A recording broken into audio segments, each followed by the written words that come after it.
faire face au dérèglement climatique en cours nécessite une révolution culturelle, un changement des modes de vie, de production, de consommation et d'interaction avec le climat. À la veille du rendez-vous de la COP 21 de Paris, ce changement de paradigme et plus que jamais dans les résultats s'opère à deux échelles.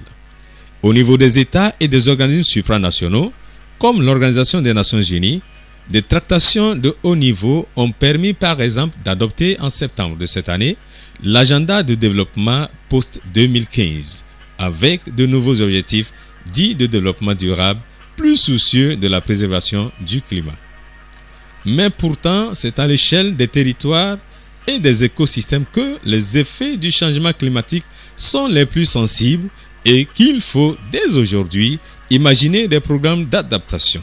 Des ONG d'une dizaine de pays d'Afrique et d'Europe réunis dans l'Alliance internationale de développement et de recherche AIDR, un réseau d'acteurs du Sud et du Nord planche sur la circulation de l'économie verte et du développement durable en opportunités d'emploi et de revenus à travers ce forum qui se tient à Lomé du 22 au 23 octobre et qui met en vitrine des pratiques et expériences pilotes menées ou en cours de réalisation sur le continent. 8 thèmes abordés, mais qui sont mis dans 3 grandes sous-thématiques. La première sous-thématique porte sur l'agroécologie et la biodiversité. On a voulu montrer les pratiques que les organisations de développement qui sont aux côtés de ces populations développent sur le terrain pour sensibiliser et éduquer les agriculteurs à faire évoluer leurs pratiques dans le sens de gagner des revenus substantiels, mais aussi de se rappeler qu'il y a une génération qui viendra après eux et donc de produire de façon respectueuse de l'environnement. La deuxième partie porte sur l'accès à l'habitat et sur la gestion des déchets. Vous savez, en Afrique, on a un déversoir. Vous voyez par exemple les ordinateurs, les téléphones, tout ce qui est utilisé de l'autre côté est déversé en Afrique. Et donc les cas montrés, c'est de faire attention pour que tout ce qui vient de l'Occident en Afrique, au lieu de concourir à son développement, ne la pollue pas. Et donc c'est pour ça qu'on a voulu voir des pratiques de gestion durable de ces ordures-là, ou de ces déchets. Et le troisième cas présenté va porter sur l'habitat et aux énergies renouvelables. Particulièrement sur les sols. Les sols sont une ressource essentielle parce que nos aliments prennent leur origine dans les sols. L'eau qui arrive, l'eau de pluie, elle arrive sur les sols. C'est là qu'elle va s'infiltrer, constituer la réserve qui va permettre aux plantes de pousser, aller alimenter les nappes, au contraire ruisseler à la surface. Les sols sont le réservoir d'une très grande biodiversité. Les sols jouent un grand nombre de rôles. Nous dépendons absolument des sols. C'est vraiment une ressource essentielle.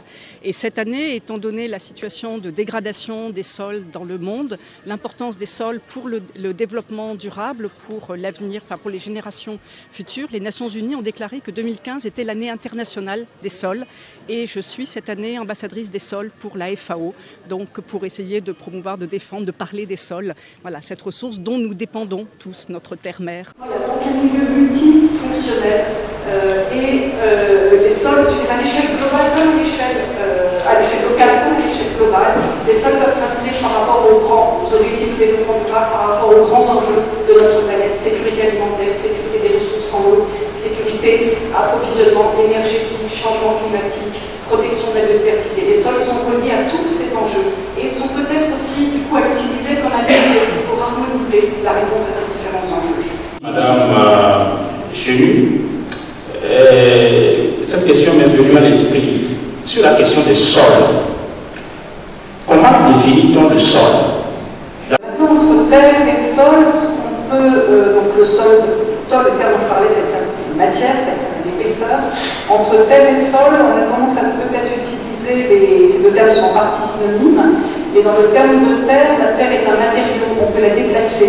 Le sol, c'est une formation naturelle, on ne peut pas déplacer un sol.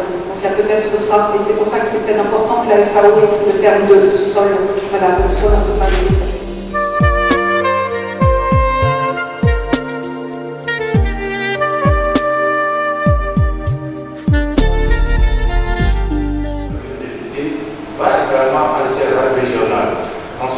CEDEAO est en train d'élaborer un plan de convergence régionale pour pouvoir harmoniser les politiques de gestion de la biodiversité, les politiques de gestion des ressources forestières, et nous sommes impliqués énormément dans ce travail-là pour donner des orientations, comment le faire, de manière à ce que tous les 15 pays qui sont dans l'espace CEDEAO puissent avoir la même vision sur tout ce qui concerne la gestion des ressources. La recherche qu'on a conçue jusqu'à présent, c'est la recherche conventionnelle. Quand on dit recherche, on pense que c'est dans le laboratoire. C'est à l'université qu'il faut aller voir, c'est dans le centre de recherche qu'il faut aller voir. Non.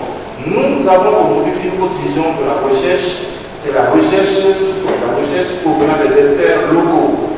Vous, même le paysan qui est au village, c'est un chercheur.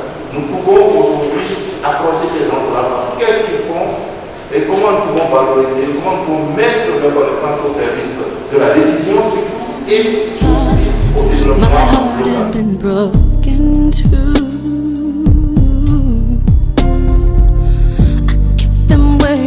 La disparition des ressources ligneuses, la démographie a empêché les architectures d'habitat est au cœur des économies vertes, transversales de toutes les activités humaines, premier business mondial, premier pollueur mondial,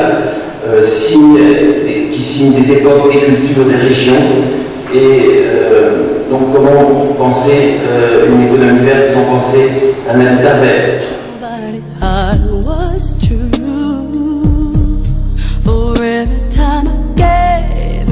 Il y a d'abord la garantie sociale. C'est vrai, tous les produits que vous êtes en train de produire, il faut s'assurer que vous avez les accepter. L'acceptabilité sociale des différents produits que nous sommes en train de vouloir vendre.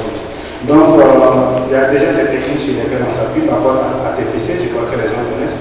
Donc, qui permet vraiment de conscientiser, mais également vraiment de donner cette envie aux gens de pouvoir disposer des produits.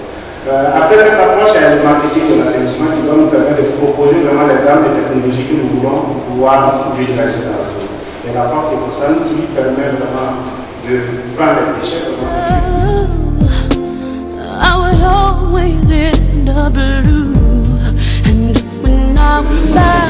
Et nous avons même failli perdre la confiance de notre clientèle parce que ces personnes ne comprenaient pas. Lorsque nous introduisions le projet, qu'on a parlé d'un groupe, d'une multinationale qui offre de bons produits avec un service après-vente, d'institutions de microfinance agréées qui offrent des services de qualité, d'une organisation locale qui a une expérience dans le domaine de la biosecteur de la microfinance et qu'on arrive à offrir un service de qualité. Alors, nous avons pu, lorsque nous avons mis en place ces entrepreneurs. L'expérience présentée est une expérience où, donc conjointement, PAMIGA et MIFED, nous aidons des institutions de microfinance camerounaises à proposer des produits financiers verts à leurs clients, de façon à permettre de créer des nouveaux emplois, d'où le thème de l'économie verte dans le cadre de nouvelles problématiques de changement climatique et préservation de l'environnement. Gestion communautaire, éclairage public.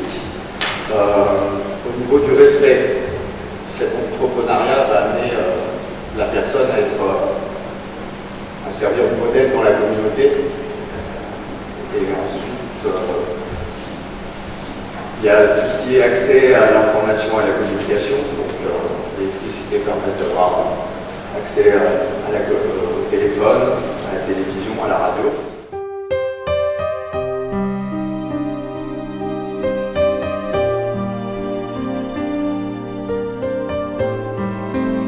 Et de réalisation, suivi de travaux, de chantier en matière d'eau potable, d'assainissement, de gestion des inondations, de gestion des déchets, de gestion des milieux aquatiques, des zones humides, etc.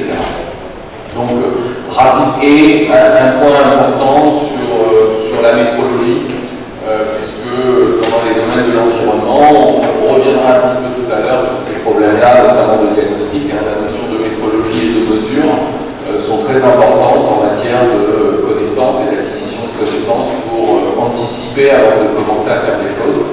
Et je pense que c'est très lié ce point, notamment avec la durabilité, notamment de l'ensemble des économies vertes que l'on peut mettre en place, parce que si on n'a pas à un moment donné bien anticipé, bien mesuré, ça peut poser quelques problèmes. Nous avons notre expérience en matière d'entrepreneuriat, énergie et reboisement communautaire.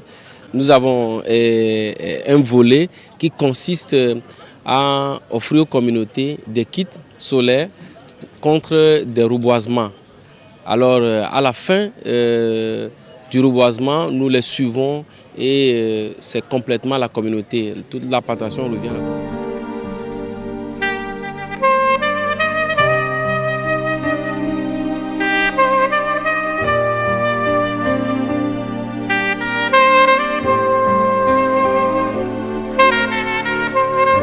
Changer la planète, c'est aussi réconcilier local et global. L'enjeu pour ces ONG regroupées en réseau étant de sensibiliser les acteurs locaux sur la plus-value des techniques vertes que d'influer sur les acteurs publics par des actions de lobby. Discuter à tirer des différentes expériences qui ont été présentées ici.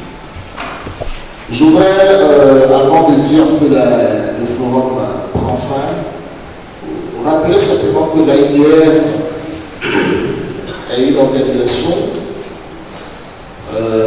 qui comporte des organisations qui sont vraiment engagées aux côtés des populations, des pouvoirs publics locaux, des dirigeants, des bailleurs de fonds, pour faire en sorte que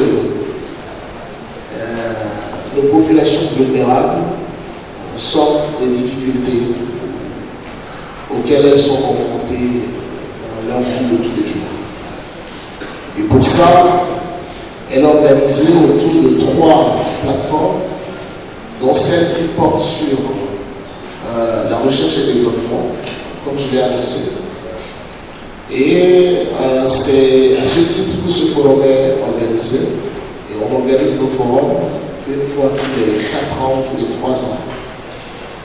Et nous espérons vous retrouver prochainement pour débattre d'un autre thème, pour avoir vos contributions et faire en sorte que la satisfaction soit plus importante que celle qu'on a aujourd'hui. Les débats ont été intéressants et je peux affirmer que le contenu des différentes communications qui nous ont été présentées ont répondu donc largement pour ce qui me concerne à ce que j'attendais en termes d'éclairage, en termes d'expérience, en termes de partage et pour en savoir plus sur l'économie. Ce qui nous a amené à participer à IDR, c'est par rapport à cette question de l'économie verte, quelles sont les pratiques qui existent et comment les ONG gèrent cette question-là. Très heureux de participer à ce forum qui, je pense, a montré que l'AIDR a pris une avance par rapport à plusieurs autres organisations sur l'économie verte et sa relation avec le développement durable. L'économie verte préserve l'essentiel de notre environnement, c'est-à-dire qu'on exploite les sols qui ne se dégradent pas. On n'a pas besoin de couper des arbres pour nos différents usages, notamment pour l'énergie. Et bien à travers l'agriculture sur le modèle de l'économie verte, on fait beaucoup d'économies.